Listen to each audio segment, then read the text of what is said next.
Jangan lupa untuk subscribe, share, dan nyalakan lonceng notifikasinya sebagai bentuk dukungan kamu. Do you see what I see?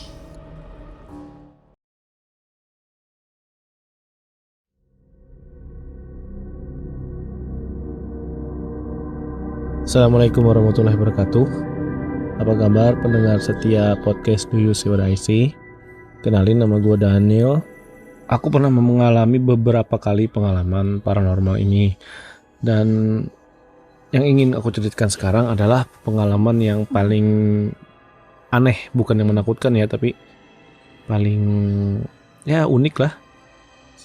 Karena pada dasarnya aku bukan yang penakut ya. Walaupun aku ketemu sama yang begituan, aku nggak takut. Aku nggak pernah nggak pernah takut selama aku nggak melakukan suatu kesalahan menurut aku.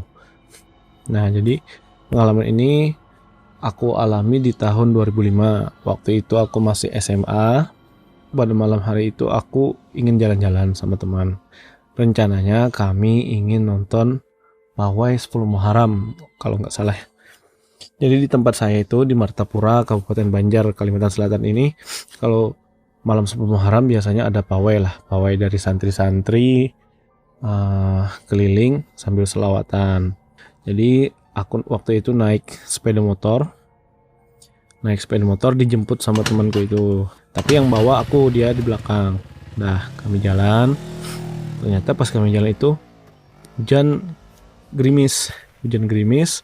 Terus kami lihat di jalan juga nggak ada pawai. Di jalan raya utama di Martapura itu nggak ada pawai. Akhirnya kita muter-muter lah. Nah, pada saat itu kami melewati sebuah jalan yang bernama Jalan Kolam Pangeran Charles. Jadi pas melewati jalan itu kan waktu itu sangat gelap, tidak ada lampu jalan sama sekali. Rumah penduduk pun sangat jarang, mungkin jarak rumah penduduk itu bisa mungkin 50 meter, 100 meter, baru ada rumah. Penerangan satu-satunya itu ya lampu di sepeda motor, kendaraan yang kita naiki itu. Karena kita bingung kan mau kemana nih, sudah pas di jalan raya nggak ada pawai, kita muter-muter aja. Sebenarnya kita udah biasa aja lewat situ, karena di daerah kita ya gelap, jalan gelap gitu ya biasa aja, nggak ada rasa takut lah. Apalagi itu kan jalannya itu dekat dengan rumah teman saya itu. Nah, pas sampai di ujung jalan Kolam Pangeran Charles itu ada pertigaan. Kalau kita ke kanan, itu akan menuju tempat daerah sekumpul namanya. Itu agak ramai. Tapi kalau kita ke kiri itu namanya daerah Bincau. Bincau itu waktu itu sepi banget, lebih sepi lagi daripada Kolam Pangeran Charles. Nah, pada saat melewati pertigaan itu, saya ambil jalan ke kanan. Karena saya ingin ke tempat ramai kan. Nah, pas melewati pertigaan, saya tiba-tiba melihat seorang anak kecil yang berdiri di pertigaan. Saya lewatin tuh. Waktu itu kan jam 9 malam sudah. Saya tiba-tiba terpikir setelah melewati anak kecil itu, pertigaan itu, saya terpikir kok ada anak kecil berdiri di sana. Saya tanya teman saya, kamu lihat nggak anak kecil? Ya, teman saya lihat itu pakai bajunya merah kalau nggak salah, celana biru. Agak semi gundul gitu, badannya paling 100 cm ya. Karena kepikiran dan kasihan, ya udah saya dan teman saya memutuskan untuk nyamperin anak kecil itu. Padahal pada waktu itu nggak sepi-sepi amat, masih ada lah 1-2 sepeda motor yang lewat, tapi seolah-olah mereka itu nggak ngelihat sama anak kecil itu, nggak peduli gitu loh. Padahal di pertigaan itu masih kiri kanannya itu ya masih semak-semak, masih ada pohon-pohon gede ya, tidak ada rumah lah. Ada rumah tapi agak jauh. Ya udah saya samperin kan. Terus saya tanya, "Dek, mau kemana, Dek? Kenapa sendirian di sini?" Terus dia langsung jawab, "Ini Kak, saya mau pulang. Tapi saya nggak berani." "Loh, emang pulangnya kemana?" kan saya tanya lagi. Dia menunjuk jalan Kolam Pangeran Charles yang sudah saya lewatin tadi kan. Dia menunjuk ke sana. "Itu Kak, gelap banget, saya nggak berani," katanya. Emang gelap banget sih, nggak ada penerangan. Terus saya bilang, "Ya udah, dianterin mau nggak? Naik aja sepeda motor sama aku nih," gitu. Oh, dia langsung oke kan. Dia naik. Naiknya itu dia posisinya itu di depan sama aku. Jadi dia itu aku pangku. Udah jalan. Jalan lagi melewati jalan Pangeran Charles. Kolam Pangeran Charles tadi. Udah masuk daerah gelap nih. Udah. Akhirnya sambil jalan aku tanya-tanya kan. Ngapain berdiri di sana? Dia bilang nunggu jemputan bapaknya. Tapi nggak datang-datang. Terus aku bilang gitu, loh jam 9 malam kok bapaknya belum jemput aja. Emang dari mana? Aku bilang kan gitu. Dia bilang dari rumah tantenya. Terus aku tanya lagi kan, rumah tantenya di mana? Rumah tantenya katanya di Bincau. Bincau ini daerah yang agak sepi juga. Oh di Bincau. Terus kamu pakai apa tadi ke sana kan? Aku tanya. Dia bilang pakai sepeda. Siang tadi dia bilang pakai sepeda ke rumah tantenya. Terus dimarahin sama tantenya. Dimarahin katanya sepedanya dirusak sama tantenya juga. Akhirnya dia pulang sendiri. Nah, aku tanya lagi kan. Kamu jam berapa tadi ke rumah tante? Dia bilang siang, sekitar jam 2-an. Terus dia pulang itu sekitar asar jam 4. Di sini asarnya jam 4 kan, jam 4 sore. Loh, bingung kan aku. Jam 4 sore. Terus kamu berdiri di pertigaan tadi dari jam berapa? Aku tanya kan. Terus anak kecil ini bilang, dia berdiri dari sekitar jam 4 sore itu sudah. Aku langsung sama temanku kan mikir, ini anak kecil jam 4 sore berdiri di situ sampai jam 9 malam, nggak ada nangis sama sekali dan nggak ada orang satupun yang nyamperin kecuali aku. Nah itu udah mulai curiga tuh. Udah curiga, dalam hati aku sudah mulai baca-baca doa kan. Terus temenku ini juga kayaknya dia ketakutan. Nah, terus aku tanya lagi kan, kamu kelas berapa? Sekolah kelas berapa kan? Dia bilang kelas 3 SD. Nah sambil jalan itu aku nyium kepalanya. Nyium kepalanya si anak kecil ini buat mastiin dia ini manusia apa enggak. Pas aku cium kepalanya, ya karena hujan gerimis, jadi aku nggak bisa ngerasain suhu badannya gitu loh. Aku nyium kepalanya itu mastiin suhu badannya dingin apa panas gitu. Tapi karena hujan gerimis, cuacanya lagi dingin semua, ya dingin, rasanya ya dingin aja gitu. Gak ada rasa yang aneh-aneh. Nah setelah itu terus jalan kan, itu sambil udah curiga tuh, aku nggak berani lagi ngajak dia ngomong kan.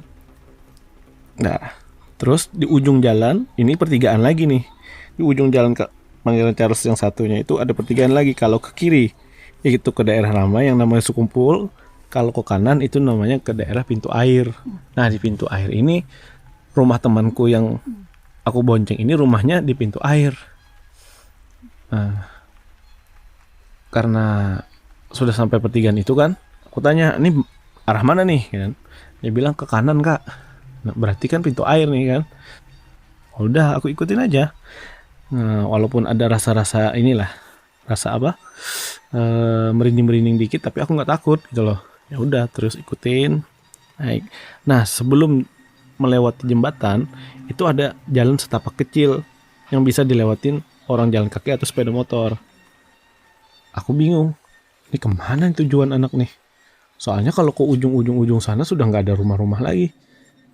Tapi aku penasaran dan aku ikutin aja kan. Temenku tuh udah di belakang udah mukul-mukul aku, hei sudah gitu.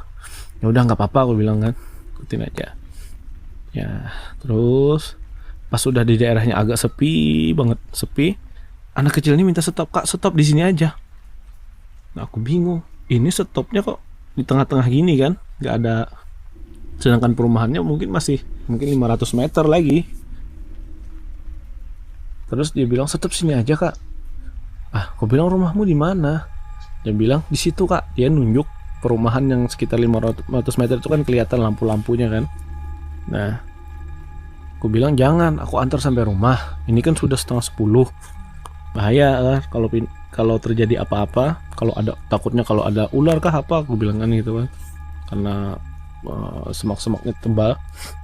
Terus dia bilang udah kak sini aja, jangan, antar sampai rumah, aku bilang kan gitu. Terus tiba-tiba dia turun, turun dari sepeda motor.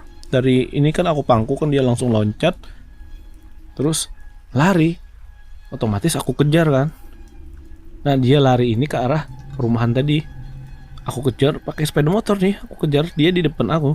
Tiba-tiba pas lagi aku kejar, tiba-tiba anak kecil itu hilang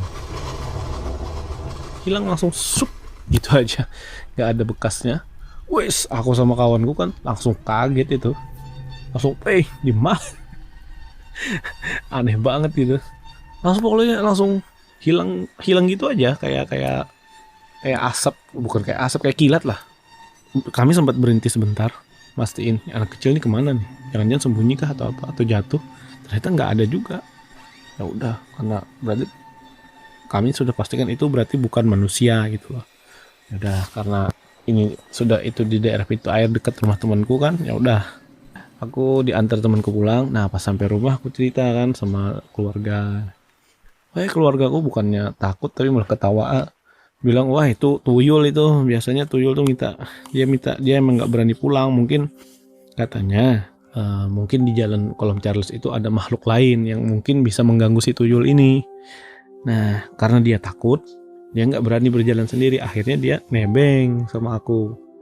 Karena si tuyul ini jalan sama aku, si makhluk yang lain itu nganggap si tuyul ini jalan sama majikannya kan. Nah jadi ya intinya tuyul tuh nebeng, minta antar pulang, tapi dia nggak mau juga aku antar sampai rumahnya kan, nggak mungkin, jaga privasi majikannya kali ya. Nah, terus orang tua aku malah bilang gini, kenapa nggak minta duit? mungkin bercanda ya. Itu salah satu pengalaman yang aneh yang pernah aku alami. Ya mungkin jadinya nggak terlalu menakutkan ya. Ada beberapa sih pengalaman juga yang pernah aku alami lagi, tapi akan ku ceritakan lain kali ya. Oke, sekian dulu. Assalamualaikum warahmatullahi wabarakatuh.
Kamu juga punya pengalaman horor?